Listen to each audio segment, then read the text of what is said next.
MVP. When you look back at the season from hell that the Fever had, none of us expected them to be in this situation. None of us expected them to be winning a very close Game 3. What if I told you Caitlin Clark might shock the world and actually suit up for the WNBA Finals? Sounds totally bonkers, right? For weeks, everyone's been claiming her season is toast, her groin injury sidelining her indefinitely. Zero chance of a comeback. But hold on to your hats. Thanks to a rarely mentioned WNBA rule, there's actually a backdoor for Clark to hit the court if the Fever make the finals. Picture the queen of women's basketball strutting back onto the league's grandest stage. This is the plot twist no one saw coming. But oh, it's messy. The rules, the risk, the roster juggling, it's a tangled web. While some scoff at this being even remotely possible, others whisper that this loophole was practically written for a moment like this. Today, we're unpacking it all.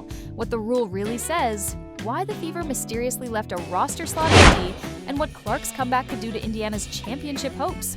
Let's set the scene. The Indiana Fever weren't exactly predicted to make waves this season. Analysts barely gave them a shot at the playoffs.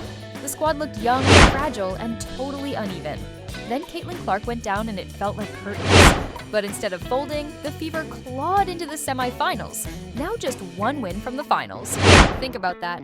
Aaliyah Boston has stepped up huge. Kelsey Mitchell is scorching hot. Veterans like Natasha Howard and Odyssey Sims have been the glue. Even Sophie Cunningham, who most wrote off, is giving relentless energy and grit. This is resilience incarnate. Watching them win games they had no business winning made them shiver. Imagine what happens if their superstar struts back. That's the feverish chatter in Indiana. Fans are buzzing. If the Fever can claw this far without Caitlin Clark, what happens if she's back? Terrifyingly good things, because with her, Indiana's ceiling doesn't just rise, it detonates. And that's why this whole return saga is pure fascination. Now, rewind. Caitlin Clark hasn't played since that groin injury benched her weeks ago. Initially, the Fever declared she'd miss the rest of the regular season, and everyone assumed that included the playoffs. Groin injuries are finicky. Sometimes they vanish fast, sometimes they linger. Clark only got about 13 games this year, which is jaw-dropping considering the tidal wave of hype around her debut. She was hyped to take the league by storm, and for a hot minute, she actually did. The Fever were packing arenas, shattering TV ratings, and suddenly everyone had to watch them or feel left out. Then, of course, the dreaded injury hit and boom. Season's seemingly gone. But here's the spicy twist. Groin injuries usually heal in 2 to 6 weeks. We're way past that now. Caitlin Clark has had time to rehab, train, maybe even plot a secret comeback. So the question screams itself. If she's healthy enough, why not bring her back?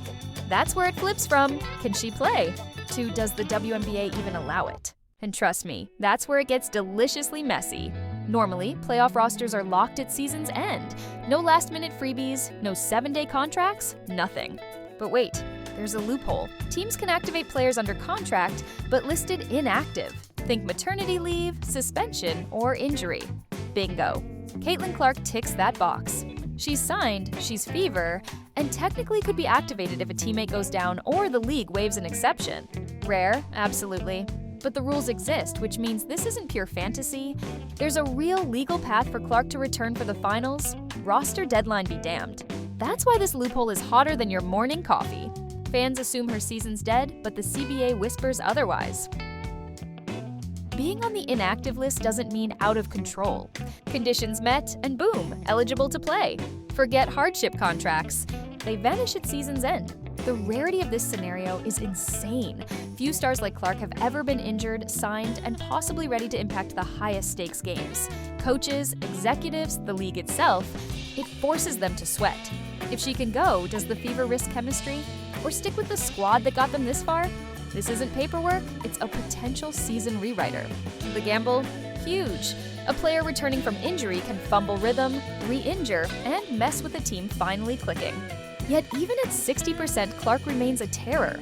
Stretches defenses, creates chances, ignites everyone around her. This isn't just help, it's a power surge. With her, the Fever suddenly punch above anyone, even the defending champion aces. She makes opponents rethink everything. But are the Fever brave enough?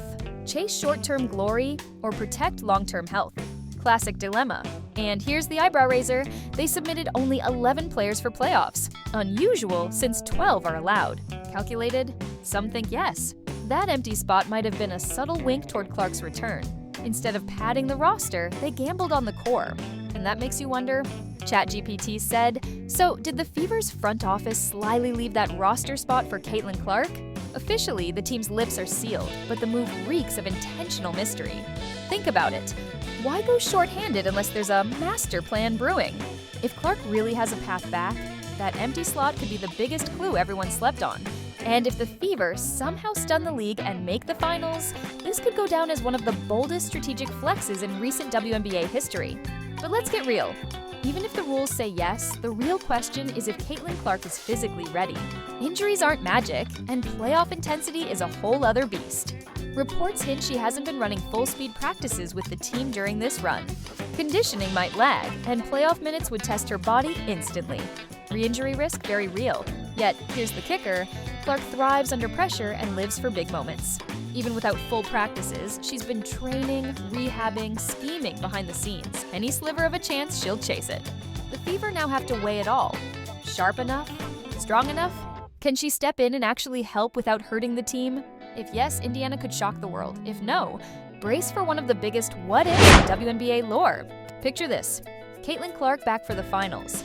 Suddenly, the matchup flips against a powerhouse like the Las Vegas Aces. The Fever gain a weapon that stretches defenses to the breaking point. Without her, teams clog the paint against Aaliyah Boston and dare Indiana's guards to shoot. That strategy crumbles. Her range scrambles defenses, opens lanes for Boston, Mitchell, and Cunningham. The Fever's offense suddenly looks lethal. Defensively, she's not perfect, but her presence lets Indiana push tempo, gamble more, and trust her to spark transition plays. Even if not 100%, her IQ and court vision swing possessions. Hype? Astronomical. A finals with Caitlin Clark returning from injury, that's a moment that transcends basketball, fills arenas, skyrockets TV ratings, and commands the entire sports world's attention on the WNBA.